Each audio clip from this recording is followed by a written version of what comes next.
स्थिर मन से सार जाप करो, स्थिर मन से सार जाप करो। भव भव को संचित पाप हरो, भव संचित पाप हरो। स्थिर मन से सार जाप करो, स्थिर मन से सार। यह जाप शांति का दाता है, यह जाप शांति का।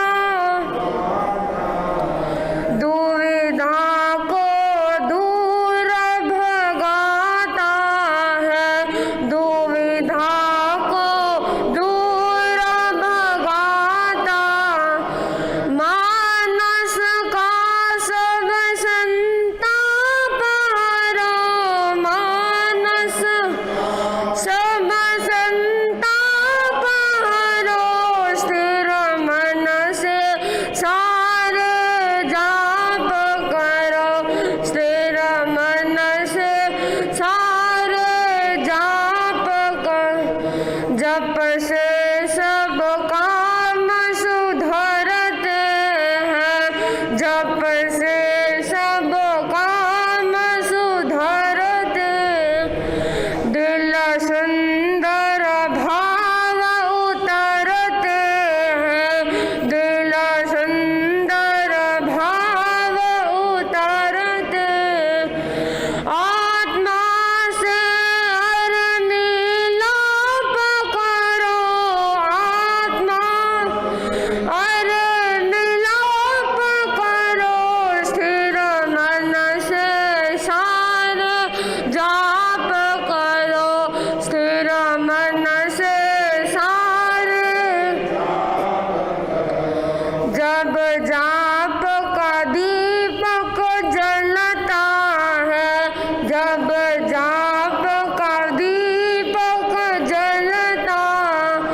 मन वांछित सारा फलता है, मन वांछित सारा। पथ निर्मित अपने आप करो, पथ निर्मित अपने करो। स्थिर मन से सारे जाप करो, स्थिर मन से सारे। और स्थिर मन ही दुखदाई है, और स्थिर मन ही दुखदाई। स्थिरता शांति में समाई है, स्थिरता शांति में समाई। चंचलता का अपलाप करो, चंचलता अपलाप करो। स्थिर मन से सारे जाप करो, स्थिर मन से सारे जाप।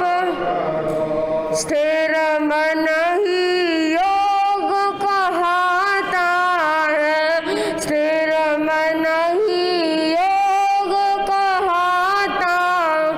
चंचल मन ही भटकाता है, चंचल मन ही भटकाता। जो करना है चुपचाप करो, स्थिर। जो करना है चुप। मोहन मन से संलाप करो, स्थिर मन से सारे जाप करो, स्थिर मन से सारे। भव भव का संचित पाप हरो, भव भव का संचित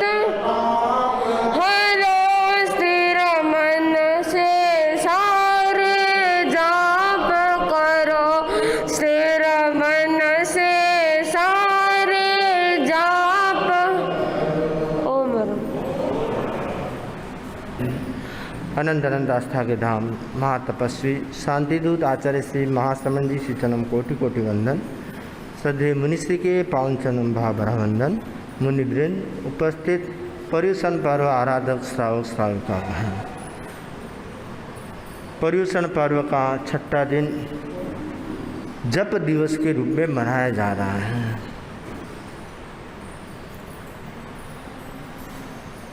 सर्वप्रथम थोड़ा सा जप करेंगे। जप दिवस है, थोड़ा सा जप करेंगे। जप मुद्रा में कमर सीधी, गर्दन सीधी, ज्ञान मुद्रा या वितराग मुद्रा का प्रयोग। आंखें कोमलता के साथ बंद। मुनि से जप करवा रहे हैं। अरिहन्ताणं नमो सिद्धाणं नमो आयर्याणं नमो वजायानं नमो लोये सब्बसाऊनं नमो अरिहन्ताणं नमो सिद्धाणं नमो आयर्याणं नमो वजायानं नमो लोये सब्बसाऊनं नमो अरिहन्ताणं नमो सिद्धाणं नमो आयर्याणं नमो वजायानं नमो लोये सब्बसाऊनं नमो अरिहन्ताणं नमो सिद्धाणं नमो आयर्याणं नमो वजायानं नमो लोये सब्बसाऊनं नमो अरिहन्ताणं नमो सिद्धाणं नमो आयर्याणं नमो वजायानं नमो लोये सब्बसाऊनं नमो अरिहन्ताणं नमो सिद्धाणं नमो आयर्याणं नमो वजायानं नमो लोये सब्बसाऊनं नमो अरिहन्ताणं नमो सिद्धाणं नमो आयर्याणं नमो वजायानं नमो लोये सब्बसाऊनं नमो अरिहन्ताणं नमो सिद्धाणं नमो आयर्याणं नमो वजायानं नमो लोये सब्बसाऊनं नमो अरिहन्ताणं नमो सिद्धाणं नमो आयर्याणं नमो वजायानं नमो लोये सब्बसाऊनं ऐसो पंच नमोकारो सर्वभाव पराशरो मंगलानं जन्मेजं परमं हवै मंगलं परमं हवै मंगलम्।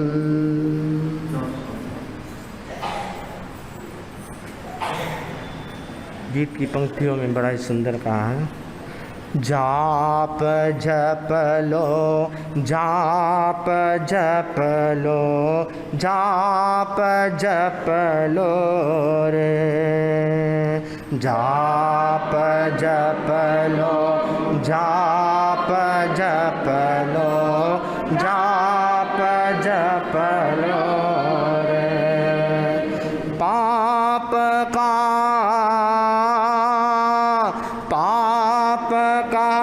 अभिशाप का संताप हर लो रे। जाप जप लो, जाप जप लो, जाप जप लो रे। जाप कहते हैं उसे जो जपा जाता, जो जपा जाता। जाप कहते हैं उसे जो सिद्धिदाता, जो सिद्धिदाता। चेतना चेतना मन मंत्र का तादात्म्य कर चलो। जाप जप लो, जाप जप लो, जाप जप लो रे। जाप जप लो, जाप जप लो, जाप जप लो रे। पर्युषण आत्मा का परमात्मा से मिलन का पावन पर्व है। पर्युषण आत्मशुद्धि व आत्मस्नान का पर्व है। पर्युषण प्रभु नाम स्मरण का पावन पर्व है। जिसका पदार्थ से ज़्यादा प्रभु से प्रेम होता है वह अवश्य ही प्रभु के प्रसाद को प्राप्त कर लेता है।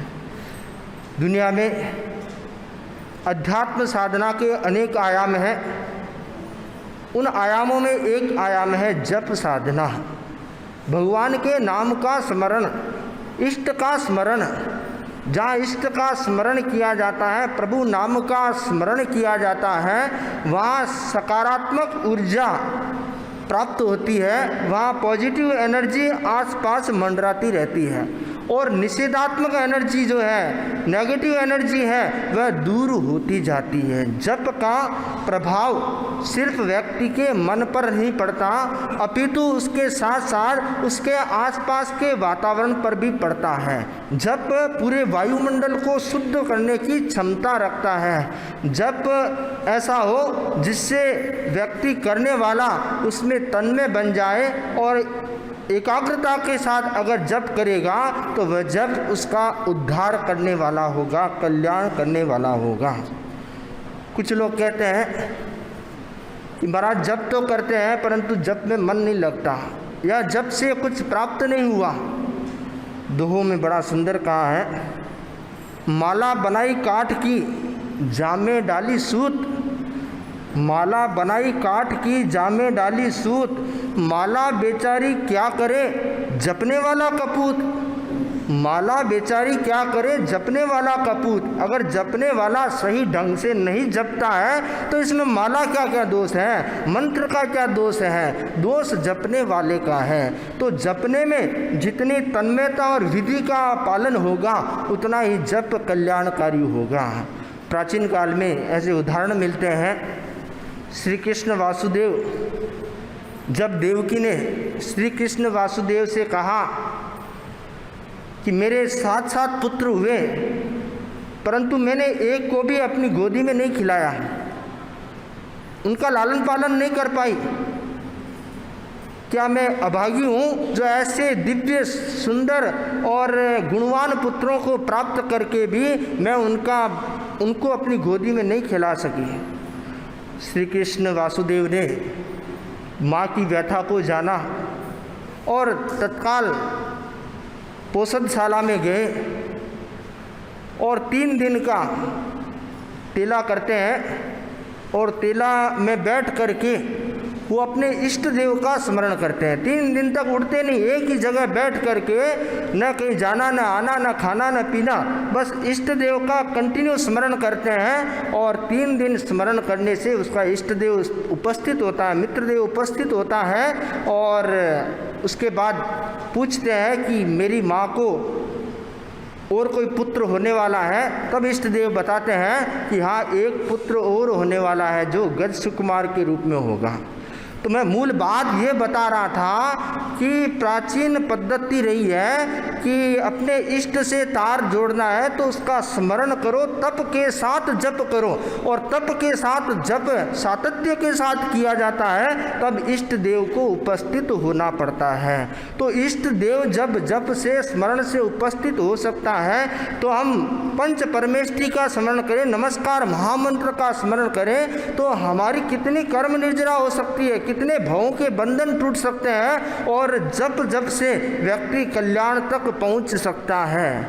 पढ़ा है, सुना है कि जो 14 पूर्वधारी मुनि होते हैं, अपार ज्ञान राशि उनके पास में होती है, विशुद्ध चारित्र के पालक होते हैं, परंतु जब अंतिम समय नज़दीक आता है तो वे सिर्फ नौकार मंत्र सुनना पसंद करते हैं। जप, नौकार का जप करना और जप को सुनना पसंद करना, नाम स्मरण करना पसंद करते हैं। तो जब व्यक्ति के पास में दूसरा कोई सहारा नहीं रहता, तब सिर्फ नाम ही एक सहारा है, जप ही एक सहारा है जो हर परिस्थिति में जपा जा सकता है। व्यक्ति बोलकर भी जप सकता है, मन में भी जप सकता है, खड़े रहकर भी जप सकता है, बैठकर भी, सोकर भी, हर परिस्थिति में जप सकता है। तो जप एक सरल माध्यम है। जप के माध्यम से व्यक्ति अध्यात्म के सोपान पर चढ़ सकता है और अपनी आत्मा का कल्याण कर सकता है। तो जप दिवस पर हम अधिक से अधिक जप करें, और सिर्फ जप दिवस पर नहीं, अपने जीवन में बहुत सारा समय हमारा खाली रहता है, व्यर्थ रहता है, जिसमें बातें करते हैं या इधर उधर में टाइम गंवा देते हैं, तो उस टाइम को जप के साथ जोड़ दें। और जब जप के साथ जुड़ जाएगा तो वह समय अपने आप सार्थक हो जाएगा। खाली बैठे हैं, मन मन में जप चालू कर दो, और धीरे धीरे क्या होगा, ऐसे जप अभी तो चालू करना पड़ रहा है, फिर धीरे धीरे जब खाली बैठे रहेंगे अपना आप जप चालू हो जाएगा, अजपा जप चालू हो जाएगा, भीतर में अपना आप जप का नाद गूंजने लग जाएगा, और यहाँ तक रोम रोम में वह जप का नाद गूंजने लग जाएगा, जिससे चेतना पवित्र होगी, शरीर पवित्र होगा और मन भी पवित्र बन जाएगा। तो जप दिवस पर जप का संकल्प लें। भगवान ऋषभ दीक्षा लिए और उसके बाद में भगवान ऋषभ साधना कर रहे हैं, छद्मस्त काल में विचरण कर रहे हैं, और 1000 वर्ष तक उनका छद्मस्त काल है, साधना काल है। 1000 वर्ष तक वो साधना करते हैं और विचरण करते हैं।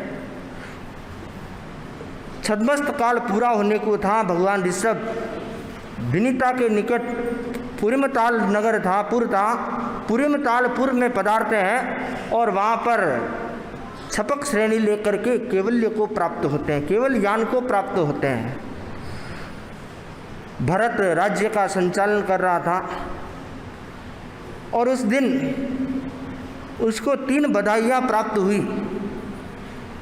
एक बधाई पुत्र रत्न की प्राप्ति, दूसरी बधाई आयुधशाला में चक्र रत्न की प्राप्ति, और तीसरी बधाई भगवान ऋषभ को केवल ज्ञान।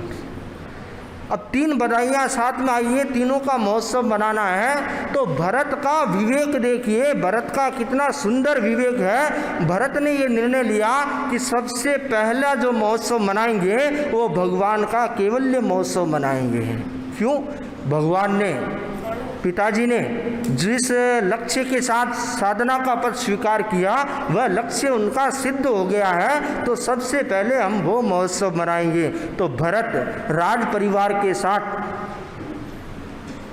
भगवान ऋषभ के चरणों में पहुंचने के लिए गमन करते हैं, और भगवान ऋषभ वहाँ पर विराजमान है, संवत्सरण में विराजमान है। 64 इंद्र उनका केवल्य महोत्सव मनाने के लिए आते हैं, और हजारों नर नारी भगवान के दर्शन के लिए जाते हैं। माता मरुदेवा भी हाथी के ओहदे पर बैठी है, वह सोच रही है कि ऋषभ जंगल में साधना कर रहा है, अकेला होगा, क्या खाता होगा, क्या पीता होगा, कैसे सोता होगा, कैसे रहता होगा। माँ बाप आज चिंता करते हैं तो उस ज़माने में भी माँ चिंता करती थी, माता पिता चिंता करते थे। माँ का दिल ही ऐसा है कि वह संतान की चिंता हर हाल में करती है। अब मरुदेवा माता और ऋषभ, उनकी उम्र कितनी हो चुकी थी? 84 लाख वर्ष पूर्व से अधिक मरुदेवा माता की उम्र होगी और ऋषभ की 83 लाख वर्ष पूर्व से अधिक की उम्र है, परंतु फिर भी मरुदेवा माता ऋषभ की चिंता कर रही है कि ऋषभ कैसा होगा, क्या होगा। परंतु जैसे ही हाथी के ओहदे पर बैठी बैठी दूर से नज़र पड़ी, ऋषभ संवत्सरण में बैठे हैं और उनके आसपास हजारों देवतागण उपस्थित हैं, लोग झुंड के झुंड जा रहे हैं और भावों की श्रेणी बदली। अरे मैं तो सोच रही थी ऋषभ तकलीफ में होगा, पर ये तो बहुत सुखी है, ये तो सब कुछ छोड़कर ज़्यादा सुखी हो गया है, इसको तो सेवा में, सभी लोग सेवा में हैं, तो मैं तो सोच रही थी तकलीफ में होगा, परंतु ये सुखी है। इसका मतलब यह है छोड़ने में सुख है, त्याग में सुख है। और भावधारा ऊर्ध्वगामी बनती गई, त्याग की भावना मन में उत्पन्न हुई और भावों में चारित्र आ गया, भावों में साधुपना आ गया और वही हाथी के ओहदे पर बैठे बैठे सपक श्रेणी लेकर के केवल ज्ञान को प्राप्त हो गई और आयुष्य कम होने के कारण वहीं वह सिद्ध हो गई, मोक्ष चली गई। भरत की सवारी आगे थी, भरत ने नीचे उतर करके भगवान के जैसे ही वंदना की और भगवान ने फरमाया मरुदेवा सिद्धा। जैसे ही भरत ने सोचा दादी तो पीछे आ रही है, सिद्धा कहाँ से हो गई, पर जैसे ही पीछे घूमकर देखा तो मरुदेवा जो भद्रासन आसन होता है उस पर ऐसे लुढ़की हुई थी, साइड में चेहरा लुढ़क गया था। तो भरत देखता रह गया।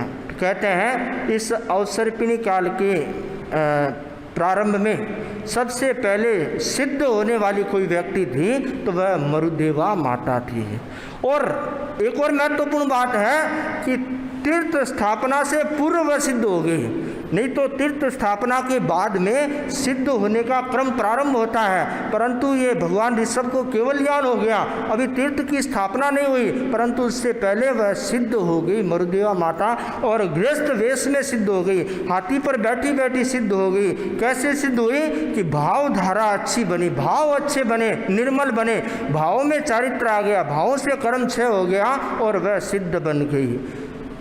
भगवान ऋषभ ने देशना दी। देशना देने के बाद अनेक लोगों ने चारित्र धर्म स्वीकार किया, अनेक लोग बाराव्रती बने, श्रावक श्राविका बने और तीर्थ की स्थापना हुई। कहते हैं कि भगवान ऋषभ के शासन काल में 84,000 श्रमण हुए हैं। 84,000, ये केसिंगा भी छोटा पड़ता है, अगर साधु आ जाए तो केसिंगा भी छोटा पड़ेगा। 84,000 साधु हुए उनके शासन काल में और 84 गणधर थे उनके, 84 गणधर।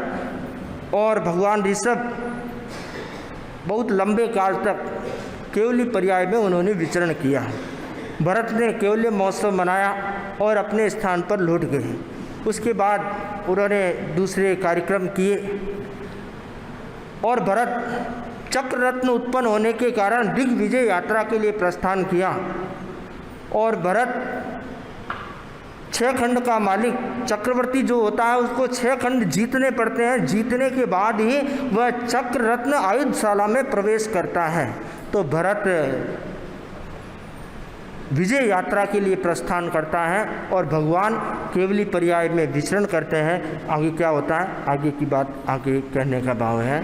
तो हमें ये संदेश लेना है आज के इस प्रसंग से कि भावधारा को उज्जवल रखें। भावधारा अगर पवित्र होगी तो जप भी सिद्ध होगा, जाप भी सिद्ध हो पाएगा और कर्म भी क्षय होंगे, और कर्म क्षय होंगे तो जीव जो है वह शिव बन जाएगा, जीव जो है सिद्ध बन जाएगा। सिद्ध दिशा में प्रस्थान करना है तो भावधारा को उज्जवल बनाए रखें। इन्हीं मंगल भावनाओं के साथ ओम आराम। अहिंसा के अवतार भगवान महावीर स्वामी के श्री चरणों में कोटि से वंदन। अहिंसा यात्रा के प्रवर्तक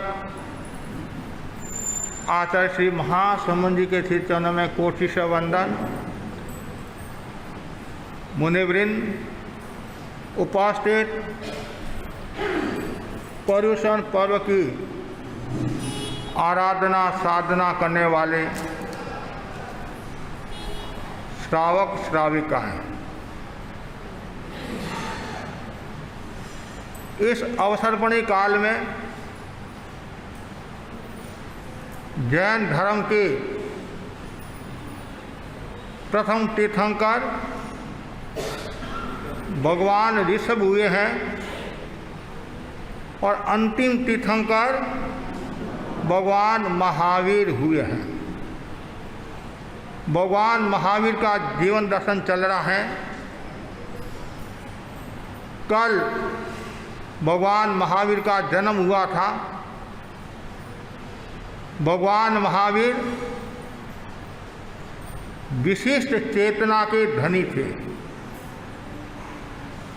अतीन्द्रिय चेतना के धनी थे। उनका मनोबल, संकल्प बल, धृति बल, वाग बल अनंत था। साधारण बालक की तरह उनका जन्म हुआ असाधारण विशेषताओं के साथ। जब बालक का जन्म होता है, परिवार में खुशियां मनाई जाती हैं। पूरा परिवार हर्ष विभोर हो जाता है और उनमें भी यदि कोई विशिष्ट चेतना वाला जीव पैदा होता है, विशिष्ट ज्ञान वाला जीव पैदा होता है, अनंत आनंद की अनुभूति होती है। और उनमें भी उनको पता चल जाता है कि ये जीव तीर्थंकर होने वाला है, जग का उद्धार करने वाला है, जग का कल्याण करने वाला है, मानवता का बोध देने वाला है, और ज़्यादा खुशी होती है। राजा सिद्धार्थ के परिवार में बहुत खुशियाँ छाई। बालक का जन्म हुआ, बालक का जन्म हुआ, बालक का जन्म हुआ, और बालक का नामकरण, सूर्य पूजन आदि भी होता है। जन्म के बाद में पुराने समय में घरों में जन्म होता था, आजकल हॉस्पिटलों में जन्म होता है। और पहले सहज डिलीवरी हो जाती, अब ऐसा सुनने में आता है ऑपरेशन के द्वारा भी डिलीवरी होती है। और कभी कभी डॉक्टर लोग भी पैसों के चक्कर में ऑपरेशन कर लेते हैं, और कुछ समझदार आदि होते हैं कि ऑपरेशन की आवश्यकता नहीं, सहज ही बालक का जन्म हो जाएगा। पुराने समय में घरों में जब बच्चों का जन्म होता तो राजस्थान उधर में जो नाइन होती है वह प्रसूति का कार्य करती थी, अशुचि निवारण का कार्य करती थी, और हॉस्पिटलों में नर्स आदि ये कार्य करती है। लेकिन जब बालक का जन्म हुआ, भावी तीर्थंकर का जन्म हुआ, तो उसमें ऐसा बताया जाता है दिशा कुमारियाँ, जो 56 दिशा कुमारियाँ होती है, वो सब आ जाती हैं और अलग अलग दिशाओं से आती है। सबसे पहले अधो दिशा से आती है, और अधो दिशा से आने वाली 8 कुमारियों ने अशुचि का निवारण किया, जो गंदगी आदि है उसका निवारण किया। ऊर्ध्व दिशा से आने वाली 8 कुमारियों ने गंधोदक की वृष्टि की, गंध उदक की वृष्टि की।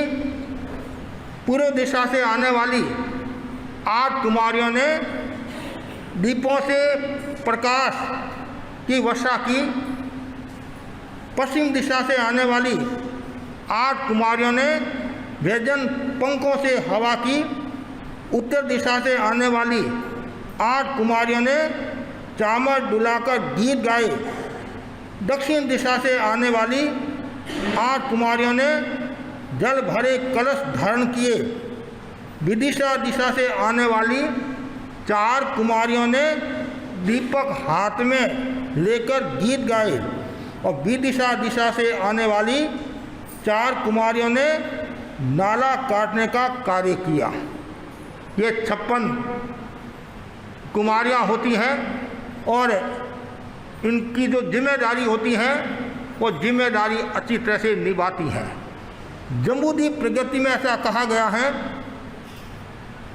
नाभि नाल को काटकर एक खड्डे में सुरक्षित रखा, उसे हीरों और रत्नों से भर दिया और उसके ऊपर मिट्टी डालकर दूब उगाकर चारों ओर सुंदर भवन का निर्माण किया। ऐसा जम्बूद्वीप प्रज्ञप्ति में उल्लेख है। जब बालक का जन्म होता है, भावी तीर्थंकर का जन्म होता है, तो 5 दिव्यों की वर्षा होती है।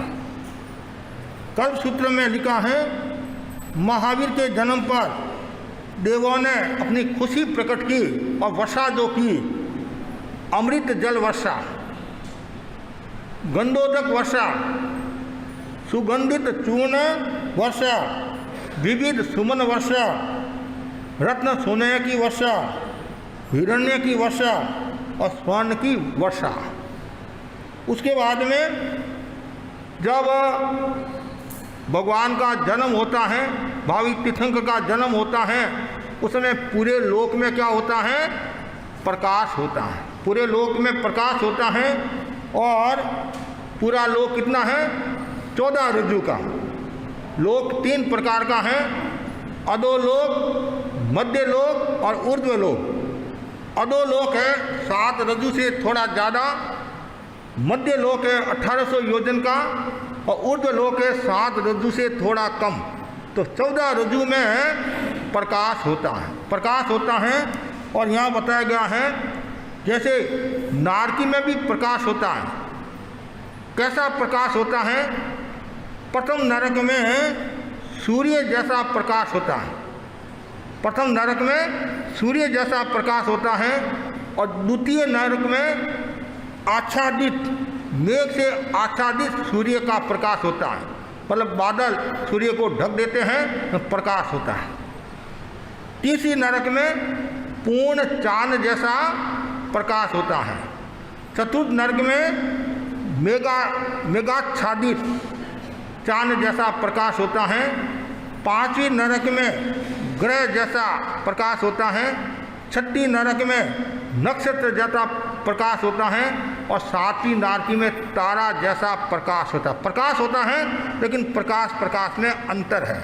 जैसे जैसे नीचे जाएंगे वैसे वैसे प्रकाश भी कम होता रहेगा, लेकिन प्रकाश होगा।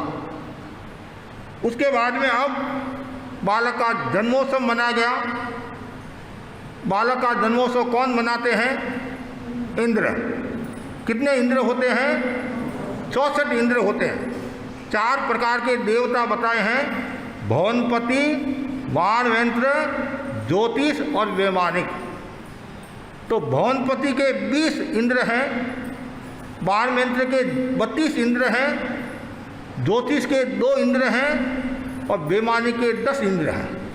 कुल मिलाकर 64 इंद्र होते हैं। और इधर जो सौधर्मेंद्र, उसका आसन कंपित हुआ और उन्होंने अपने ज्ञान से जाना कि 24वें तीर्थंकर का जन्म हो चुका है। तत्काल हरिण गवेशी जो देवता होता है उनको आदेश देते हैं, सुघोषा नाम का एक घंटा होता है, घंटा बजाओ। जैसे स्कूलों में घंटा बजाया जाता नहीं, यहाँ भी कभी कभी भाषण प्रतियोगिता होती है तो घंटी बजाते हैं। 3 मिनट हो गया, 2 मिनट हो गया, 1 मिनट हो गया। तो ये जो सुघोषा, इंद्र को सुघोषा घंटा बजाकर सूचना देने का काम हरिण गवेशी ने किया। बहुत दूर तक उसकी आवाज़ आती है और जैसे ही सबको पता चला कि इंद्र जन्मोत्सव मनाने के लिए जा रहे हैं तो उसमें कुछ तो स्व इच्छा से आते हैं, कुछ इंद्र की प्रेरणा से भी आते हैं, कुछ कुतूहलवश भी आते हैं और कुछ जाते भी नहीं हैं। जो अभवी होते हैं, मिथ्यात्वी होते हैं, नास्तिक होते हैं तो जाते भी नहीं है।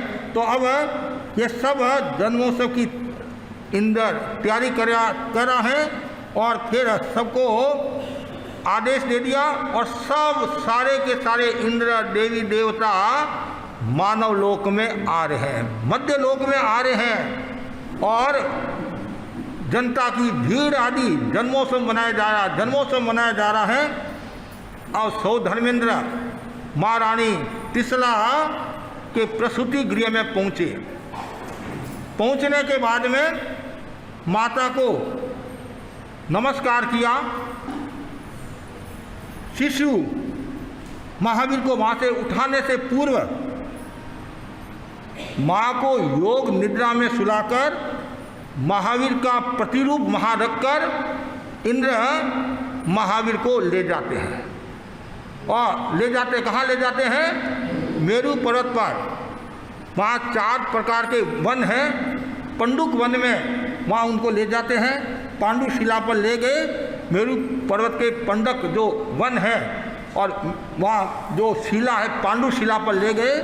और इंद्र भी तरह तरह का रूप बनाता है। क्यों बनाता है? एक तो इंद्र के पास में वैक्रिय शरीर होता है। देवता के 3 शरीर होते हैं, वैक्रिय, तेजस और कारमन। और इंद्र के पास में वैक्रिय शरीर होने के कारण वो विविध रूप बनाने में समर्थ होते हैं। तो इन्होंने 5 रूप बनाए। कितने रूप बनाए? 5 रूप बनाए। पहला रूप क्या? महावीर को लेकर चलता है, महावीर को लेकर चलता है। दूसरा रूप चामर से दाएं हवा करता है। तीसरा रूप चामर से बाएं हवा करता है। चौथा रूप छत्र धारण करता है और 5वां रूप वज्र लेकर आगे चलता है। ये 5 रूप। और वहाँ से इंद्र ने शिला पर बैठाकर और शिशु महावीर को अपनी गोद में बिठाया और देवों तथा इंद्रों द्वारा लाए गए 108 अमृत भरे कलश बाल मंदिर पर जैसे उंडेल कर जलाभिषेक किया और प्रारंभ की। और इंद्र के मन में संदेह हुआ, इंद्र के मन में संदेह हुआ कहीं बालक बीमार न पड़ जाए। अब छोटा बच्चा है, उसके साथ में आप 1 बाल्टी 2 बाल्टी 3 बाल्टी 4 बाल्टी पानी गिराओगे तो क्या होगा? तो जुखाम भी हो सकता है और कुछ घटना भी घट सकती है। तो एक साथ में 108 घड़े उंडेले और इंद्र के मन में भी शंका होगी। इंद्र के मन में शंका हुए और कहीं ठंड न लग जाए। आजकल आप भी बच्चों का बहुत ध्यान रखते नहीं, इतना ध्यान रखते हैं कहीं ठंड न लग जाए, कहीं हवा न लग जाए। अभी तो बच्चे का जन्म होता है तो पूरा शरीर लपेट लेते हैं, बेचारे को कहीं से हवा नहीं मिले, कहीं से वो सांस नहीं ले सके। और आप बच्चों को ज़्यादा लाड में रखेंगे, ज़्यादा उनको सुविधा देंगे और ज़्यादा उसका ध्यान रखेंगे तो बच्चे का शरीर कमज़ोर हो जाएगा। आचार्य तुलसी बहुधा फरमाते थे, हमारे पुराने संत को सर्दी के दिनों में ज़्यादा ठंड पड़ती तो कान बांध देते थे, ऐसे पूरा सिर बांध देते थे। तो गुरुदेव तुलसी को पसंद नहीं था। गुरुदेव तुलसी क्या फरमाते थे? आप अपने कानों को कमज़ोर करे हो, कानों को कमज़ोर करे हो। और कभी अचानक कान खुले रह गए और सर्दी के कारण हवा लगी है तो आपके कानों को सहन करने की क्षमता नहीं दी कानों में। कारण है, इसलिए सहन करना सीखो।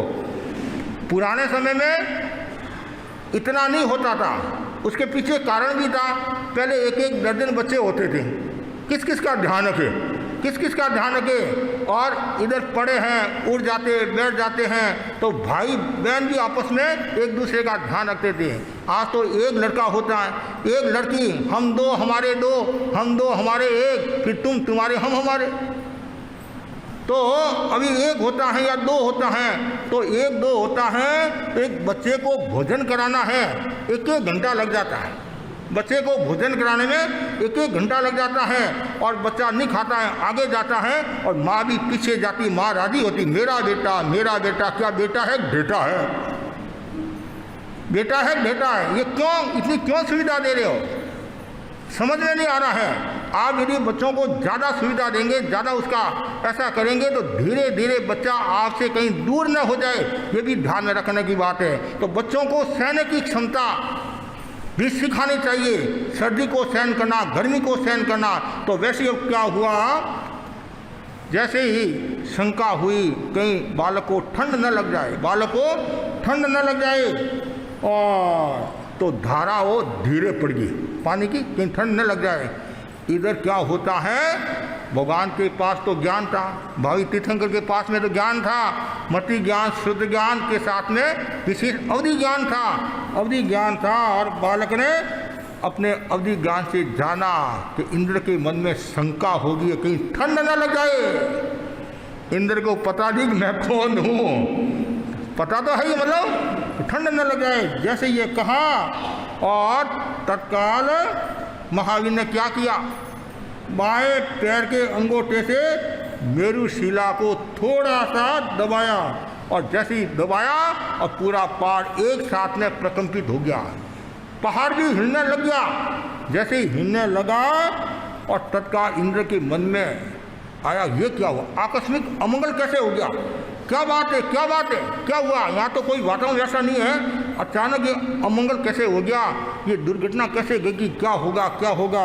ऐसे इंद्र भी डराया, कौन है ये दुष्ट जिसने इस मंगल बेला में ये विघ्न उत्पन्न किया। कौन बोल रहा है? इंद्र बोल रहा है। और जैसे ही ज्ञान से इंद्र ने अपने आसपास देखा तो ज्ञात हुआ कि ये सारी माया, सारी करामात दूसरे की नहीं है, ये बालक की है, महावीर की है। और जैसे ये कहा और क्षमा याचना की, प्रभु असीम शक्ति का परिचय मैंने जान लिया है।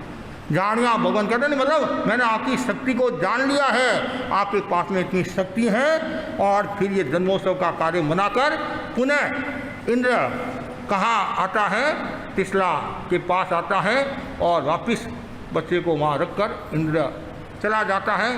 क्रिया में ज़्यादा समय नहीं लगता है, ज़्यादा समय नहीं लगता है। और फिर इंद्र अपने स्थान पर आ जाता है। और ऐसा भी कहा जाता है, मनुष्य लोक में 4 कारणों से अंधकार होता है और 4 कारणों से प्रकाश होता है। मनुष्य लोक में 4 कारणों से अंधकार होता है और 4 कारणों से प्रकाश होता है। अंधकार कैसे होता है? जब अरिहंत का निर्वाण होता है, अरिहंत जब मोक्ष में पदार्थ हैं उसमें एक बार अंधकार हो जाता है। दूसरा, अरिहंत परूपी धर्म के लोप होने पर, जब धर्म का लोप हो जाता है तब अंधकार होता है। तीसरा है 14 पूर्वों का लोप होने पर अंधकार होता है। जो 14 पूर्व नहीं, 10 पूर्व, 1 पूर्व, 14 पूर्व। ये 14 पूर्व क्या है? जो हमारे 12 अंग थे, अभी 11 अंग का जैसे 12 अंग में था एक दृष्टिवाद। दृष्टिवाद के 5 भेद है, उनमें एक भेद है पूर्व, एक भेद है पूर्व। 5 भेदों में एक भेद है पूर्व, 14 पूर्व है। और एक एक पूर्व में 1.5 करोड़ श्लोक है, 1.25 करोड़ श्लोक है, 2-2 करोड़ श्लोक है। अपूर्व ज्ञान राशि इन 14 पूर्वों में है।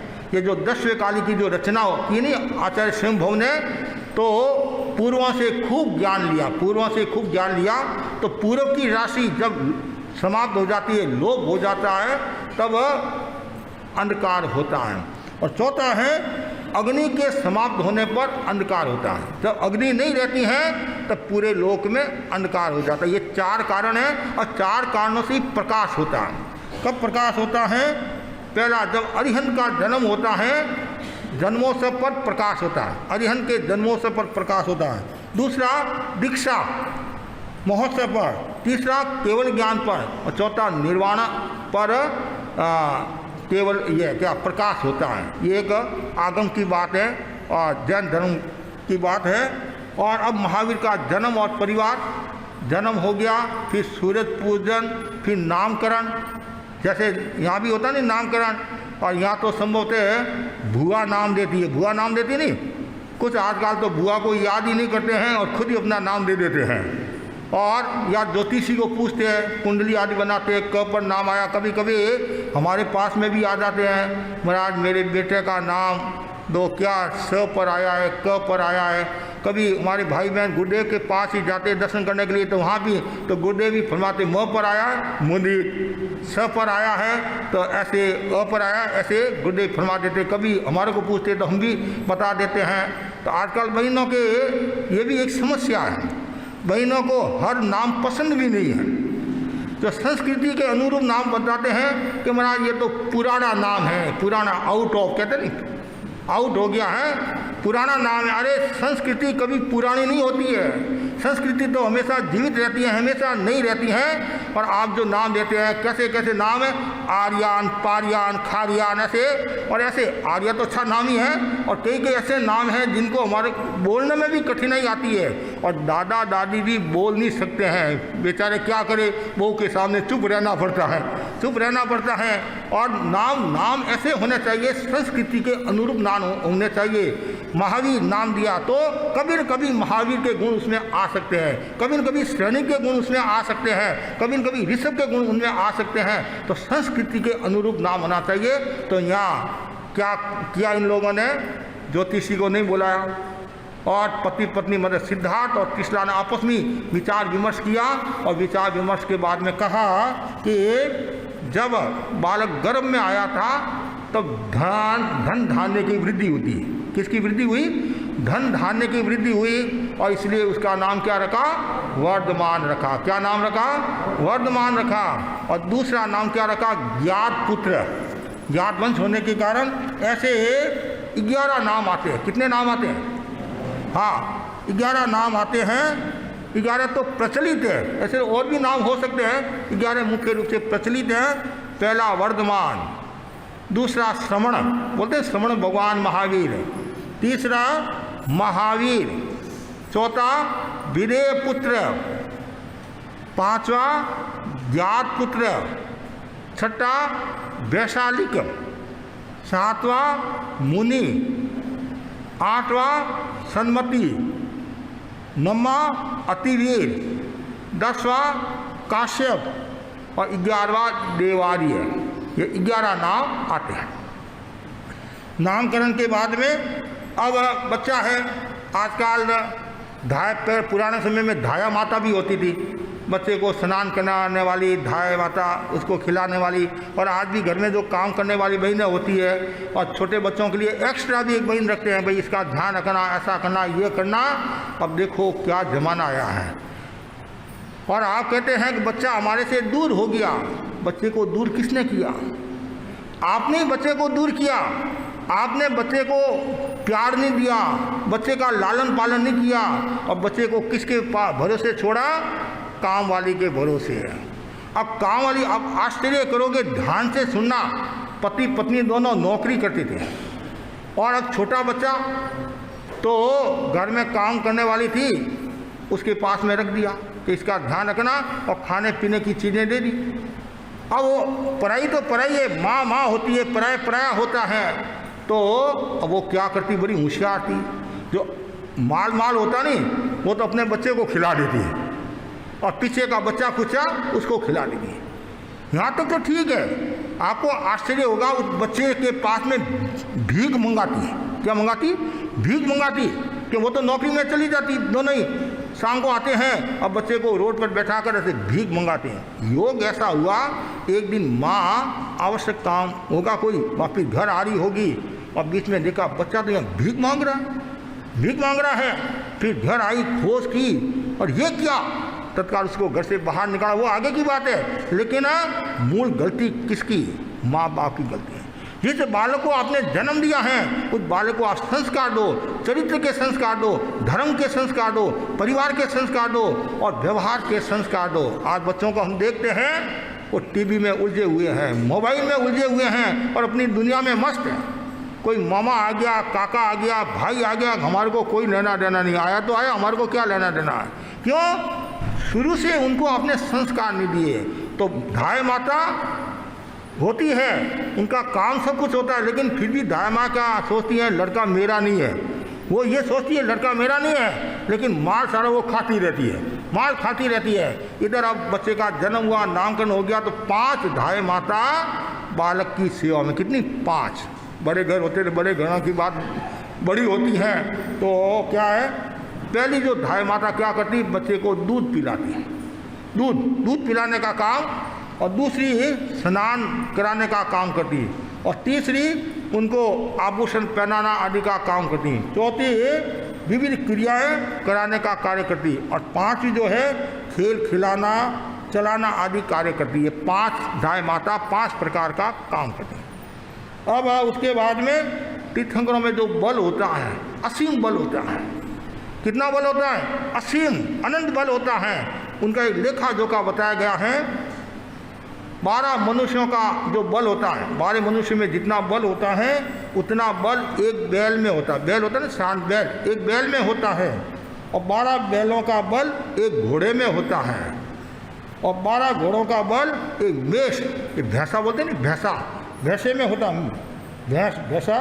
और 500 भैंसों का बल एक हाथी में होता है, और 500 हाथियों का बल एक शेर में होता है, और 2000 शेरों का बल एक अष्टापद में होता है। 10,000 अष्टापदों का बल एक बलदेव में होता है, और 2 बलदेवों का बल एक वासुदेव में होता है। 40 लाख अष्टापदों का बल एक चक्रवर्ती में होता है। 1 करोड़ चक्रवर्ती का बल एक सामानिक इंद्र में होता है, और 1 करोड़ की सामानिक का बल एक इंद्र में होता है, और अनेक इंद्रों का बल एक तीर्थंकर में होता है। अब बोला कितना बल होता है? और आप में थोड़ा सा ही बल होता है। देखो मेरे में कितना बल है, देखा ये छोटे बच्चे करते, देख ऐसे करते दिखाते हैं। अरे एक झटका लगा तो बल क्षीण हो जाएगा, एक बीमारी लगी क्षीण हो जाएगा। कभी कभी गर्व का भी, ये चेहरे का भी अहंकार होता। देखो मेरा कितना सुंदर चेहरा है, कितना सुंदर है। और जो माता जी निकल जाते नहीं, चेचक बोलते हैं माता जी, चेहरा विद्युत हो जाता, कभी खराब हो जाता, और कभी कभी तो प्लास्टिक की सर्जरी और कराते हैं, नकली लेकिन असली होता है।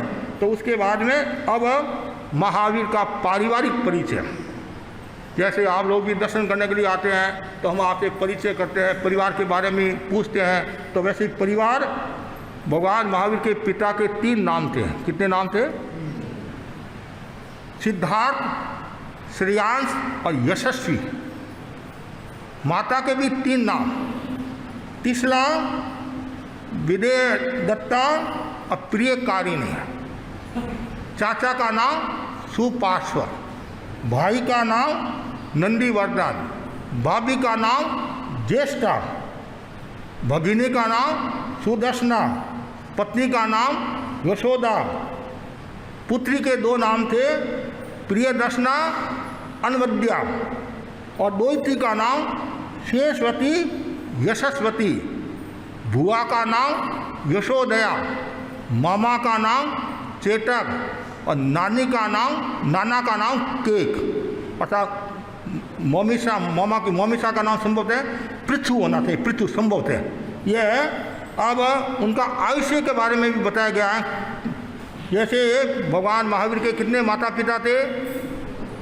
2 माता पिता थे नहीं, ऋषभदत्त और सिद्धार्थ, देवानंदा और तीसरा, मतलब 2 माता पिता थे। तो पूर्व पिता ऋषभदत्त ब्राह्मण का आयुष्य कितना था? 100 वर्ष का था, और देवानंदा का आयुष्य 105 वर्ष का था। सिद्धार्थ का आयुष्य 87 वर्ष का था, और तीसरा का आयुष्य 85 वर्ष का था, और चाचा सुपार्श्व का आयुष्य 90 वर्ष का था। नंदीवर्धन का आयुष्य 88 वर्ष का था। बहन सुदर्शना का आयुष्य 95। यशस्वती जो दोहित्री थी उनका आयुष्य 90 वर्ष, और पुत्री प्रियदर्शना का आयुष्य 95 का था। लेकिन यशोदा का नहीं आ रहा है, यशोदा का इसमें नहीं है। और तीर्थंकर भगवान के कितने अतिशय होते हैं? 34 अतिशय होते हैं और 35 वचनातिशय होते हैं और 12 गुण होते नहीं, 12 प्रातिहार्य 8-12 गुण होते हैं।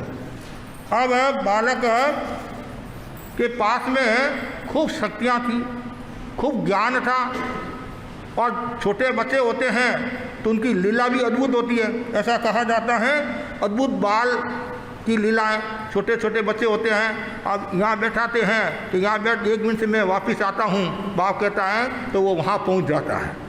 वहाँ पहुँचता है तो बाप पीछे आता है तो और कहीं चला जाता है। तो बच्चे की चंचलता होती है, अद्भुत लीला होती हैं। तो ये बालक ऐसे तो गंभीर था, स्थिर था, लेकिन कभी कभी अपनी लीलाएं भी बता देता।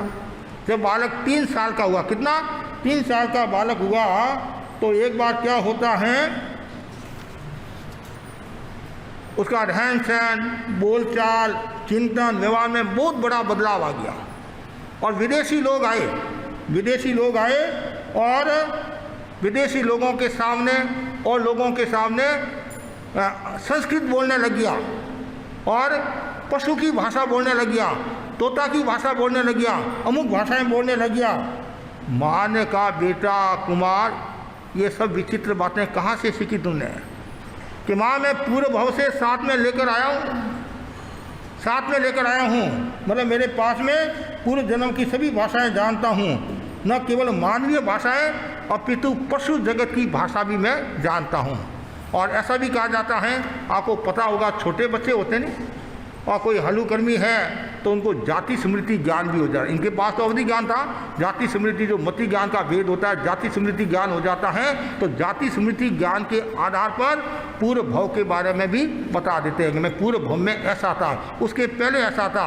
और जाति स्मृति ज्ञान जिनको हो जाता है तो शनि के लगातार 9 भव देख सकता है, और बीच में यदि अशनि का हो गया, टूट गया, तो फिर नहीं देख सकता है। ये एक परंपरा है।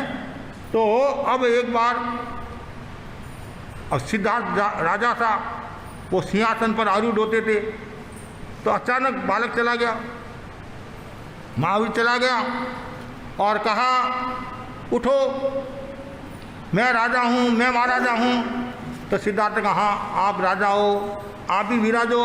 कहा नहीं, राजा मैं हूँ, महाराजा मैं हूँ, आप खड़े हो जाओ। बाप को खड़ा कर दिया और खुद सिंहासन पर बैठ गया और फिर कहता है, मेरे सामने हाथ जोड़ के खड़े रहो।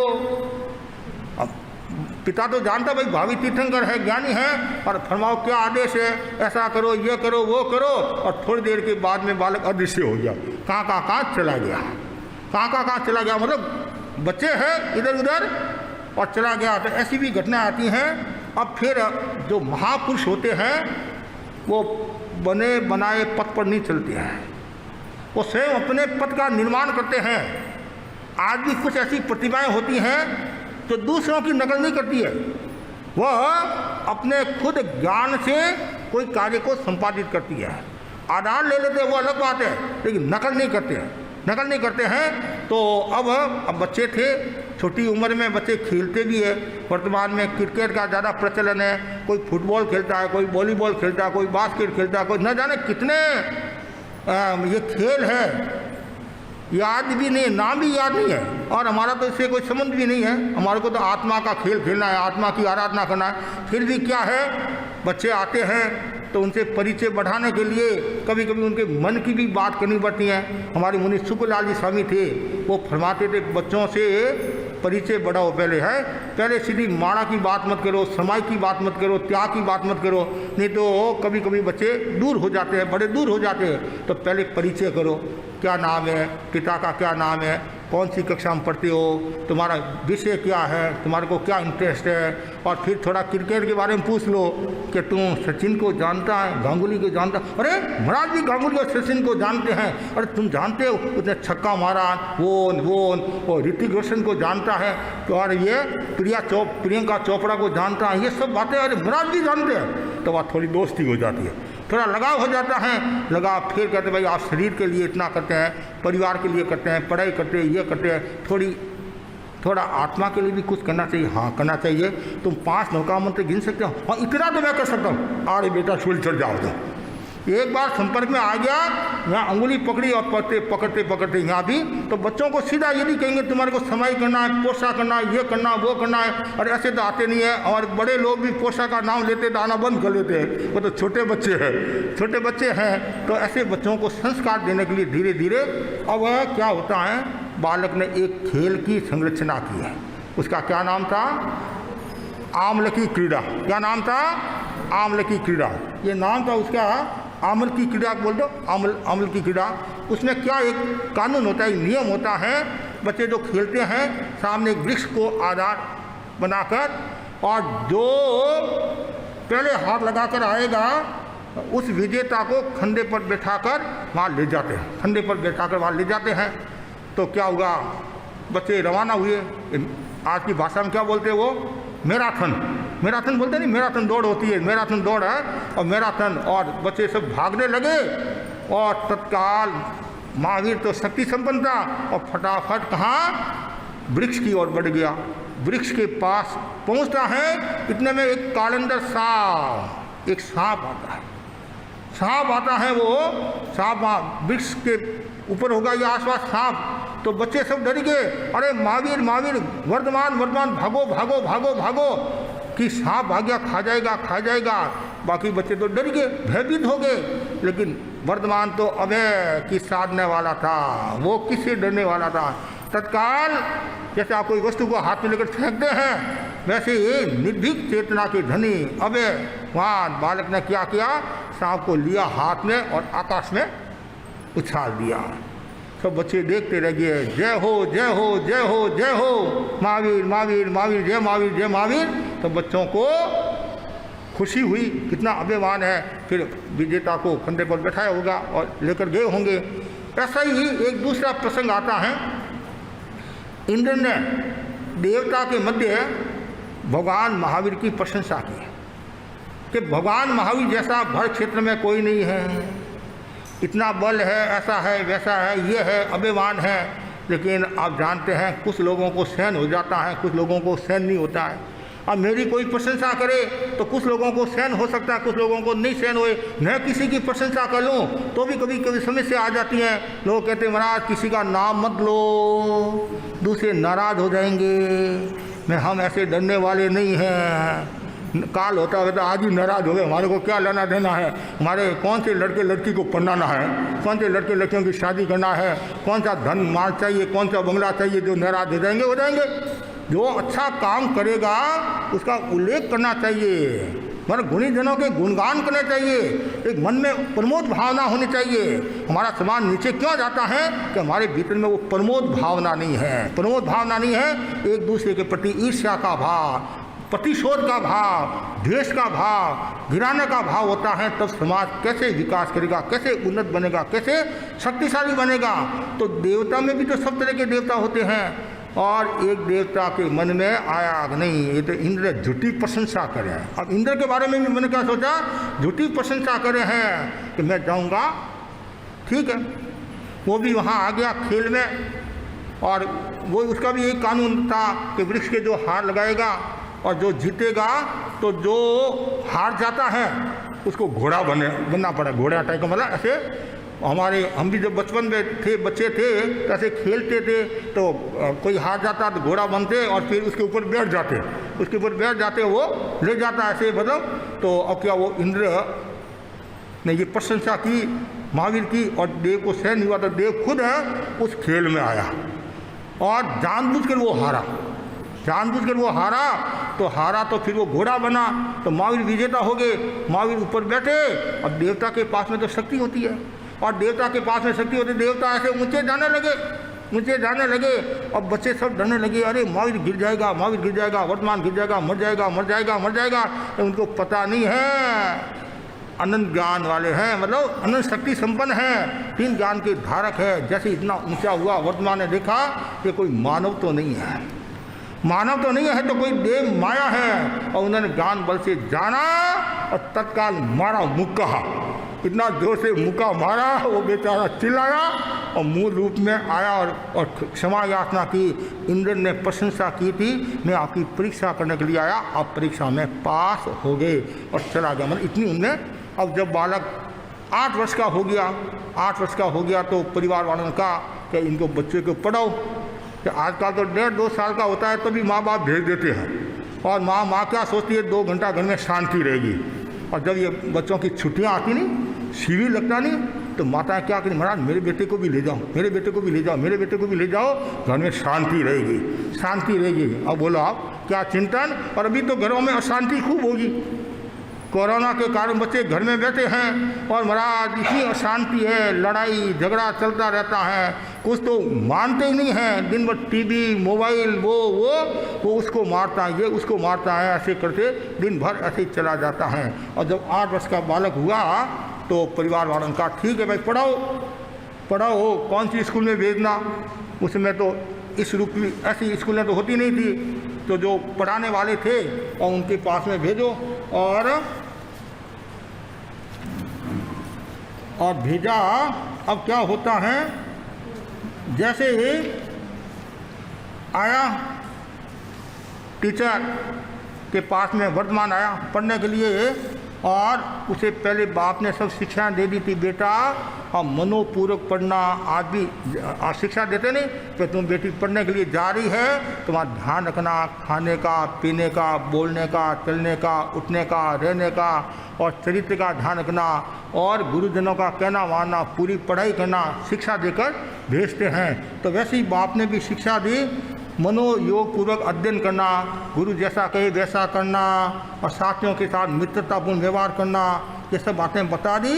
और फिर माँ सरस्वती को प्रणाम करके, माँ सरस्वती का वरदान और गुरुदेव का आशीर्वाद प्राप्त नहीं होता है तो आदमी आगे बढ़ नहीं सकता है। और अध्यापक ने कहा ठीक है आप आगे हो, अब हम मंगलाचरण के रूप में अध्ययन का शुभारंभ करते हैं। कोई भी मंगलाचरण करते हैं, पहले इष्ट को वंदना आदि करके, और फिर बोलो तुम्हें वर्णमाला के बारे में जानकारी है, वर्णमाला में कितने अक्षर, वर्णमाला के कितने अक्षर याद है। तो वर्तमान ने क्या कहा, गुरुदेव मुझे सब याद है, कि उनके पास तो अवधि ज्ञान था, सब याद है। ऐसे प्रश्नोत्तर चलते गए। इतने में क्या होता है, इंद्र अपने ज्ञान बल से जाना ऐसी बात है, तो वो एक बूढ़ा ब्राह्मण का रूप बनाकर वहाँ आता है, ब्राह्मण का रूप बनाकर आता है, और ललाट पर तिलक, भव्य दीप्त चेहरा और आकर्षक आकृति के साथ आया। और पाठशाला के जो अध्यापक ने ससमान उनको भी बैठा दिया, आप भी पधारो, ब्राह्मण है, बूढ़ा ब्राह्मण है, अनुभवी लग रहा है, बैठा दिया। और अब कुमार आगे की चर्चा शुरू हुई। ऐसे करते करते प्रश्न पूछा, कुमार तुम इसके आगे जानते हो? हाँ गुरुदेव इनके आगे भी मैं जानता हूँ। और तो बताओ क्या तुम अक्षरों के भंग, पर्याय और विस्तार वाले जानते हो? कि वो भी मैं जानता हूँ। ऐसे करते फिर गुरुकुल में अध्ययन किया। तुम्हारे को तो सब आता है, अक्षर के बारे में ज्ञान है, भंग के बारे में ज्ञान है, और बातें सब जानकारी है, तो फिर तुम्हारे को क्या पढ़ाएंगे। फिर इतने में वो बूढ़ा ब्राह्मण था नहीं, वो मूल रूप में इंद्र बोला, आपने पहचाना नहीं ये कौन है? ये भावी तीर्थंकर है, 3 ज्ञान के धनी हैं, और आप जितना नहीं जानते हैं उनसे तो ये ज़्यादा जानता है। तो उसने क्षमा याचना की और प्रेम पूर्वक उनको विदा किया। पिता ने कहा आ गया पढ़कर, क्या पढ़ना, पढ़ाया है। और फिर आगे बढ़ा। फिर यौवन की दहलीज पर आते ही अब माँ के मन में क्या, और आपको पता है कि जब तक माता पिता जीवित रहेंगे तब तक मैं दीक्षा नहीं लूँगा। अब ये यौवन की दहलीज पर आगे, और निर्लिप्त चेतना के धनी, विरक्तिमान, शब्द रूप गंध से निष्प्रिय, उनको कोई लेना देना नहीं, लेकिन भोगावली कर्म बाकी होने के कारण यौवन की दहलीज पर आरूढ़ होते ही क्या होता है, शादी की चर्चा आपके यहाँ भी होती है। जैसे ही बालक बड़ा होता है, लड़की बड़ी हो जाती है, भाई अब सगाई करो, तो वैसे ही। और इसमें माता के ज़्यादा रहता है, माता के ये ज़्यादा रहता है कि मेरे बहू आ जाए, और फिर मैं दादी हो जाऊँ, फिर मैं परदादी हो जाऊँ, सोने की निशानी चढ़ जाऊँ, और फिर आराम की ज़िंदगी जीऊँ। आराम के ज्ञानी जन कहते हैं जब तक बहू नहीं आए तब तक आराम की ज़िंदगी जी ले। जब तक बहू नहीं आए तब तक आराम की ज़िंदगी जी ले, कहीं भी जा सकती है, व्याख्यान वाणी आदि सुन सकती हैं। और जैसे ही बहू आई और बंधन में बन जाएगी और फिर पोता हुआ तो तुम्हारे हाथ में नहीं है कहीं जाना आना। हाँ, इसलिए भगवान की जो वाणी है वो तो महत्वपूर्ण वाणी है। जो मतलब छोटी अवस्था में जितना धर्म ज्ञान होता है, स्वतंत्र अवस्था में जितना धर्म ज्ञान होता है, स्वतंत्र होने के बाद में बड़ा मुश्किल है। फिर भी माँ बाप का कहना माना और इनकी सगाई होती है। कहाँ होती है पता है आपको? बसंतपुर के राजा समरजी, उनकी जो पुत्री थे यशोदा, और यशोदा और महावीर का संबंध होता है। शादी होगी और शादी होने के बाद में एक पुत्री भी हुई, प्रियदर्शना पुत्री भी हुई। और जैसे अब इधर माँ बाप ने भी संसारा सलेखना करके अपनी आत्मा का कल्याण किया। अब महावीर स्वतंत्र हो गए इतने दिन तो कि भाई जब तक माँ बाप है तब तक मैं दीक्षा नहीं लूँगा। अब घर में नंदीवर्धन, ज्येष्ठा और महावीर का परिवार आदि। अब एक दिन जो वो क्रियाकर्म करना वो करने के बाद में महावीर ने नंदीवर्धन को कहा, मेरा संकल्प पूरा हो गया है, अब मुझे दीक्षा लेना है। उस समय कितने 28 वर्ष के थे, 28 वर्ष की उम्र थी। इधर नंदीवर्धन ने कहा, भाई क्या बात करे हो, इधर तो माँ बाप का विरह, माँ बाप का दुख दोनों गए, और इधर तू चला जाएगा तो और दुख। लोग क्या कहेंगे कि इनको धन देना पड़ेगा, संपत्ति देना पड़ेगा, ये दीक्षा ले तो ले ले, और सारी संपत्ति का मालिक मैं हो जाऊंगा, इसलिए तुम थोड़ा ध्यान दो। ठीक है, भाई का मान रखा। तो 2 साल तक और संसार में रहे, और संसार में रहने के बावजूद भी उन्होंने कुछ नियम कर दिए, संकल्प लिए, त्याग नहीं किए। अब ये ध्यान में रखने की बात है, त्याग और संकल्प में अंतर है। त्याग आप जब बोलोगे, जैसे मैंने आपको उपवास पचकाया, आप बोले त्याग है, वो संवर धर्म है, और आपने त्याग नहीं किया, दिन भर आप भूखे रहे, मन में संकल्प में महाराज बहुत मजबूत है मेरा, तो वो त्याग नहीं है, संवर नहीं है, वो निर्जरा धर्म है। ये भी ध्यान में रखने की बात है। इसलिए उपवास आपको जो पचकना होता नहीं, तो हमारी सामान्य पुरानी एक परंपरा रही है। जैसे हम लोग क्या करते हैं, सूर्यास्त से 10 मिनट पहले एक वो भी एक परंपरा रही है, या सुबह सूर्योदय, हमारा तो रात का त्याग होता है, सुबह सूर्योदय के साथ में पचकान कर लेना चाहिए। कारण योग से आप नहीं आ सके या आपका दौरा हो रहा है तो 2-2 घंटे का त्याग करते जाओ, 12 बजे तक, 2 बजे तक, ऐसे नहीं तो फिर क्या निर्जरा हो रही है, संबद्ध धर्म नहीं हो रहा।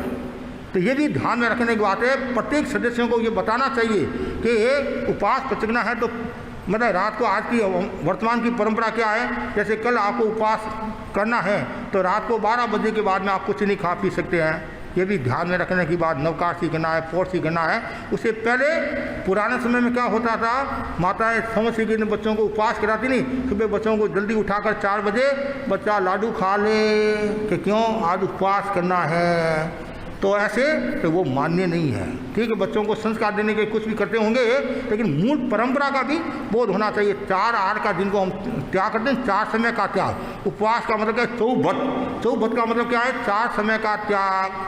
4 समय का त्याग पुरानी परंपरा के अनुसार सूर्यास्त से 10 मिनट पहले त्याग करना। एक वह हुआ, एक रात्रि का, एक कल सुबह का और कल रात का, ये 4 समय का। अभी वर्तमान में सुबह सूर्योदय के बाद थोड़ा जो समय होता है उसको भी गिन लिया गया है, तो ये 4 समय का त्याग। तो वैसे ही अब संकल्प लिए कि गृह जीवन में ब्रह्मचर्य का पालन करूँगा, एक। दूसरा है 6 काय के जीवों की विराधना नहीं करूँगा। तीसरा है रात्रि भोजन का रात्रि भोजन नहीं करूँगा।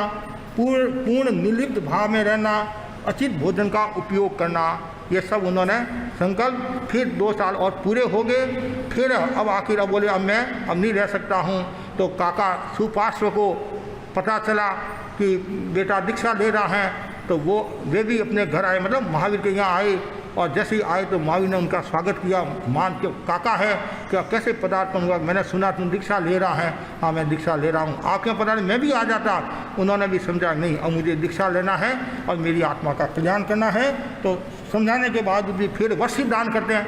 वर्षी दान करते नहीं, ये जो भी तीर्थंकर होते हैं 1 साल पहले वर्षी दान शुरू कर लेते हैं। और इनको कौन जगाते हैं, ऐसे तो स्वयंभूत होते हैं, लेकिन जो नवलोकांतिक जो देवता होते हैं वो अपने कर्तव्य का निर्वहन करने के लिए आते हैं। प्रभु अब आप तैयार हो जाओ, तो उसमें एक साल पहले वर्षीदान शुरू करता, तो ये वर्षीदान कहाँ से आता है, इतना धन कहाँ से आता है? तो वैश्रवण देवता होते हैं, वैश्रवण देवता होते हैं, वो जम्बीय देवताओं को कहते हैं, बाणमंत्र की जाति है, उनको कहते हैं जहाँ गड़ा हुआ धन माल पड़ा है, जिनका कोई मालिक नहीं है, चोरी का नहीं लाना, जिनका कोई मालिक नहीं है वो धन लाते हैं और एक एक पहर तक सिंहासन पर बैठकर प्रतिदिन सवा पहर तक महावीर दान देते हैं, जहाँ तक को उतना ही मिले जितना उसके भाग में लिखा हुआ है। ऐसा नहीं मैं इधर से आ जाऊँ, नहीं मिलेगा। और उसमें भी सारी व्यवस्थाएं होती है। और प्रभु प्रतिदिन 1,08,00,000 स्वर्ण मुद्राएं देते हैं और संपूर्ण दान राशि 3,78,80,00,000 मुद्राएं होती है। ये इनका ऐसा क्रम चलता है। उसमें इंद्र आदि देवता देवती जो भी इनकी व्यवस्था होती है, ये भी मजे की बात। जैसे चुनाव होता है ना, चुनाव तो एक एक वोट के लिए राजनेता कितना सजग रहते हैं कि वो पहाड़ी में है तो गाड़ी भेजते हैं लेकर आओ वोट। तो वैसे यहाँ भी है कि किसी को अभी दान नहीं मिला है तो देवता जाते हैं, लेने के लिए कोई जाता है और पहुँचाने के लिए कोई जाता है। ऐसी सारी व्यवस्था होती हैं। और उसके बाद में फिर वर्षीदान का जो प्रभाव होता है तो आपस में लड़ाई झगड़ा नहीं होता है, इंद्र के भी संघर्ष नहीं होता है। ऐसे फिर नंदीवर्धन भी कुछ ये व्यवस्थाएं करता है। और फिर नवलोकांतिक वापिस गए, संबुझे अरहा 28 उठो प्रभु उठो, अब समय हो गया है। अरहा पट्ठाई प्रभु प्रस्थान करो प्रभु आपकी जय हो विजय हो। और फिर तीर्थ का प्रवर्तन करो। वो वहाँ से रवाना होते हैं। दीक्षा महोत्सव पर देवलोक के देवता आते हैं और इंद्र के आदेश पर चंद्रप्रभा नाम पालकी होती है, उस पालकी में बैठाकर ऐसे इंद्र, लेकिन उनका भाई नंदीवर्धन पहले मनुष्य लोग को महत्व देते हैं। तो नंदीवर्धन फिर वो 1000 व्यक्तियों के द्वारा उठाने लायक वो होती है, तो वहाँ से वो उनको बैठा कर लेकर आते हैं। और फिर इंद्र इंद्र चमर हवा आदि ढोलते हैं और कोई व्यवस्था करता है। ऐसे करते अब लास्ट में मिक्सरवदी दशम के दिन दीक्षा होती है। दशम का दिन है और हेमंत का अंतिम प्रहर सुहानी धूप और सिंहासन पर आरूढ़ हुए। और वहाँ से आगे बढ़ते दीक्षा का समय निकट आ गया और इंद्र ने यह सूचना दी तो सभी दर्शक एकदम चित्रवत स्थिर हो गए कि अब इनका समय आ गया है। सब आभूषणों को खोला, वस्त्रों को खोला। एक देव दूसरे वस्त्र रहता है, वो एक वस्त्र रखा। फिर दीक्षा का संकल्प लेते हैं। नमो सिद्धांत। सबसे पहले किसको नमस्कार करते हैं? जो भावी तीर्थंकर होते हैं, जो तीर्थंकर बनने वाले होते हैं, वो खुद दीक्षा लेते हैं, क्या स्वयं बुद्ध होते हैं। और तीर्थंकर भगवान नमो सिद्धांत को वंदना करते हैं। नमस्कार करने के बाद में फिर आज से संकल्प ग्रहण करते हैं, आज से मेरे लिए सभी पाप कर्म अकरणीय हैं और सब्बं में अकरणिजं पावं कमं। दीक्षा संस्कार के साथ ही कुछ अभिग्रह स्वीकार करते हैं और फिर वहाँ से विहार करते हैं। और एक मुहूर्त दिन शेष रहता है तो कुमार ग्राम पहुँचे और वहाँ ध्यान में लीन हो जाते हैं। हाँ, दीक्षा लें। हाँ, दीक्षा लेंगे तो संवर होगा, त्याग होगा तभी तो साधु बनेगा नहीं। हाँ, त्याग नहीं, वो निर्जरा धर्म। तो यार हाँ, अब दीक्षा लेती ही 7वां गुणस्थान आ जाता है।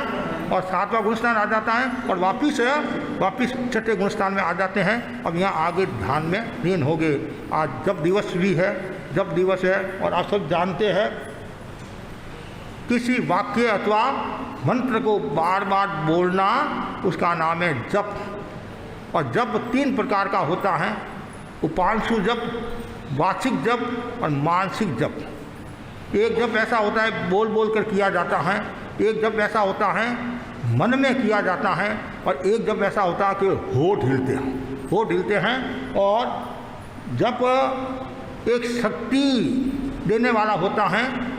और अनेक ग्रंथों में, अनेक परंपराओं में, अनेक संप्रदायों में जप को बहुत बड़ा महत्व दिया है। ये साधना का सरल पंथ है। और नानक जी ने संभवतः उन्होंने जो ग्रंथ की रचना की और पहले जो अध्ययन है उसका नाम ही जपू जी कर दिया। जपू जी नाम किया है। मतलब हर परंपरा में जप का बहुत बड़ा मूल्य है। और ऐसा कहा जाता है ये मंत्र शक्तियों को सिद्ध करने का साधन है, मंत्र शक्तियों को। और जाप करने से क्या होता है? जाप हम क्यों करते हैं? एक तो देव आराधना के लिए, देव की आराधना के लिए हम जाप करते हैं। एक विघ्न निवारण के लिए जाप करते हैं, देव आराधना के लिए, विघ्न निवारण के लिए जाप करते हैं। और तीसरा जो बताया है वह है जाप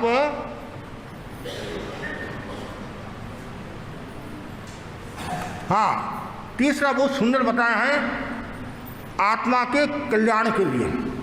एक तो विघ्न निवारण के लिए, एक देव आराधना के लिए, एक आत्मा के कल्याण के लिए और एक समस्याओं के समाधान के लिए जाप किया जाता है। और जाप में मूल अध्यात्म का पुट होना चाहिए, जाप में मूल अध्यात्म का पुट होना चाहिए।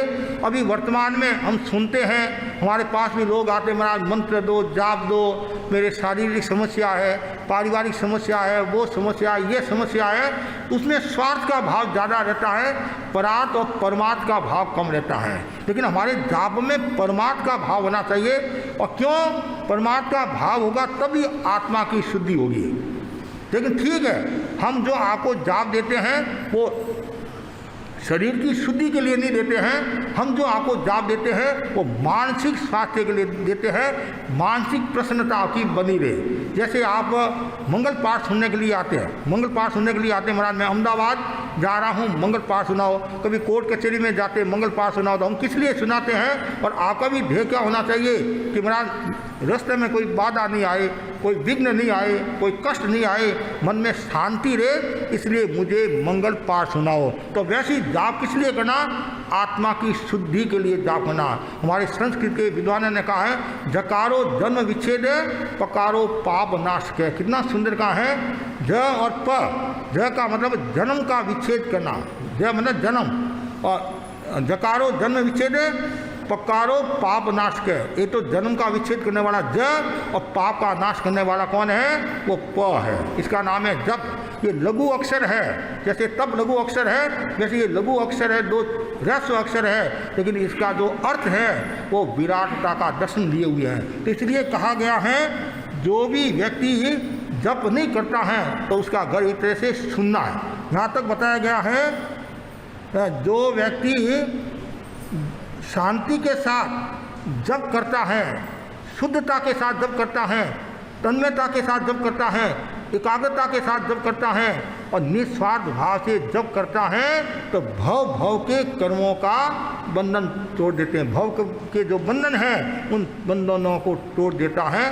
क्यों? आप जानते हैं, सभी व्यक्ति कर्मों के बंधन से बंधे हुए हैं। उसका कारण क्या है? राग और देश। राग देश के कारण कर्मों का बंध होता है, और राग देश से छुटकारा पाने के लिए व्यक्ति को जप की आराधना करनी चाहिए। और जपों में एक जप जो बताया है, मंत्रों में एक जो मंत्र बताया है वो है नवकार मंत्र। नवकार मंत्र का जाप करने से जन्म जन्मांतर के हमारे कर्म क्षय हो जाते हैं। और यहाँ तक बताया गया है, जो व्यक्ति नवकार मंत्र के जप में लीन रहता है तो देवी देवता भी उनकी सेवा में रहते हैं, उसका अंतराय दूर हो जाता है और आत्मा का उत्थान हो जाता है। तो नवकार मंत्र का जाप घर घर में होना चाहिए। चाहे 10 मिनट के लिए करो, 15 मिनट के लिए करो, 20 मिनट के लिए करो, तो इसलिए नवकार मंत्र का जाप सबको करना चाहिए। और जाप का बहुत बड़ा महत्व है। जो व्यक्ति जाप करता है मनोयोग के साथ, भावना के साथ, फिर देखो उसका आवामंडल निर्मल हो जाएगा, उसकी भावना शुद्ध हो जाएगी। और आप जानते हैं, जैसे अध्यात्म का अपना मूल्य होता है, इष्ट का अपना मूल्य होता है, गुरु का अपना मूल्य होता है, और वैसे ही जप का भी अपना मूल्य होता है। क्यों? अध्यात्म का संबंध जप के साथ, या जप का संबंध अध्यात्म के साथ जुड़ा हुआ है। जो निरंतर जप करता है तो उसकी अध्यात्म शक्ति भी बढ़ जाती है, उसका इष्ट भी पावरफुल हो जाता है, और उसके कोई प्रकार की समस्या नहीं आएगी, विघ्न नहीं आएगा, बाधा नहीं आएगा, कष्ट नहीं आएगा। इसलिए जाप पर ध्यान दो और दूसरे देवी देवताओं के चक्कर की बजाय हम अपने मूल जो नवकार मंत्र हैं इसके प्रति आस्था रखो। कभी कभी क्या होता है, या तो अज्ञान के वशीभूत होकर या पड़ोसी के कहने पर कभी कभी घरों में ये गणपति भी बैठा देते हैं, गणपति बैठा देते हैं। अरे आप गणपति की इतनी पूजा करे हो, गणेश जी की, मैं कोई आशातना के रूप में नहीं कह रहा हूँ, अनादर के रूप में नहीं कह रहा हूँ, उनकी अपनी एक अलग मान्यता, लेकिन हम जैन हैं। अरे हमारे धर्म को भूल जा रहे हैं और दूसरे में आप डूबे हुए हैं। अरे पहले बाप को तो पूछो, बाप को तो पूछते नहीं और काका की बात करते हो। पहले बाप को पूछो, पहले हमारा घर पर्युषण, और पर्युषण पर्व में यदि हम देवी देवता का इस रूप में करते हैं और मूल को छोड़ते हैं तो पीछे आपके हाथ में क्या रहेगा। इसलिए मूल को कभी नहीं छोड़ना, हमेशा अपने धर्म के प्रति आस्था रखो, अपनी मतलब शक्ति के प्रति आस्था रखो। मेरे में कितनी शक्ति है उसके प्रति आस्था रखो। आप दूसरों की शक्तियों के भरोसे मत रहो। हमारे भीतर में इतनी शक्ति है, अनंत ज्ञान, अनंत दर्शन, अनंत साहित्य बोलते नहीं, अनंत शक्ति है। उसको उद्घाटित करने का ये जो पर्व है वो है पर्युषण पर्व। तो पर्युषण पर्व में ये ध्यान रखना चाहिए। और जैसे नौका मंत्र का जाप चल रहा है, कितना सुंदर जाप चल रहा है दिन में और रात में। रात को हमारे भाई कितनी तन्मयता के साथ, एकाग्रता के साथ जाप करते हैं। बहनें भी दिन में अच्छी तरह से जाप करिए, अखंड जाप। ये आज हमारे वर्षों से ये जाप की परंपरा चली आ रही है। तो ऐसे ही घरों में भी आप 10 मिनट जाप करो, 15 मिनट जाप करो, तो घर का वातावरण शुद्ध हो जाएगा। और जाप में ये भी ध्यान रखना चाहिए, उच्चारण शुद्ध होना चाहिए। उच्चारण शुद्ध होना चाहिए। कभी कभी उच्चारण शुद्ध नहीं होता है तो अर्थ का अनर्थ हो जाता है, हानि हो जाती है, नुकसान हो जाता है। यहाँ तो बताया गया है कुछ अज्ञानी लोग उच्चारण अशुद्ध कर लेते हैं तो हंसी के पात्र हो जाते हैं। बोलना है ऐसो पंच नमोकारो और बोलते हैं ए पांचारो मुंडो कारो। अब बोलना है तिकुतो, बोलते हैं तीन कुत्ता तीन कुत्ता तीन कुत्ता। बोलना है कुंतुनाथ, बोलते हैं कुत्तीनाथ कुत्तीनाथ। बोलना है परिमा, और पत्नी का नाम था पद्मा, और परिमा तो भूल गया, पद्मा पद्मा पद्मा पद्मा करने लग गया। तो ये कभी कभी ऐसे नुकसान भी हो जाता है। इसलिए सभी भाई बहन, जो जपा जाता है वो जाप होता है, जो सिद्धि दाता है वो जाप होता है। संतस्त संताप ताप से जो युक्त हैं उनको स्वस्थ और अलमस्त बनाने वाला कौन है? जाप है। इसलिए ज़्यादा से ज़्यादा भाई बहन जाप की आराधना करें। और एकमात्र उद्देश्य निर्जरा का होना चाहिए, और जितना निर्जरा का उद्देश्य होगा तो हमारी आत्मा शुद्ध होगी। और ये पर्युषण पर्व संवर और निर्जरा का पर्व है, और इसलिए ज़्यादा से ज़्यादा भाई बहन संवर और निर्जरा तब की साधना करें। इसी आशा के साथ ओम आर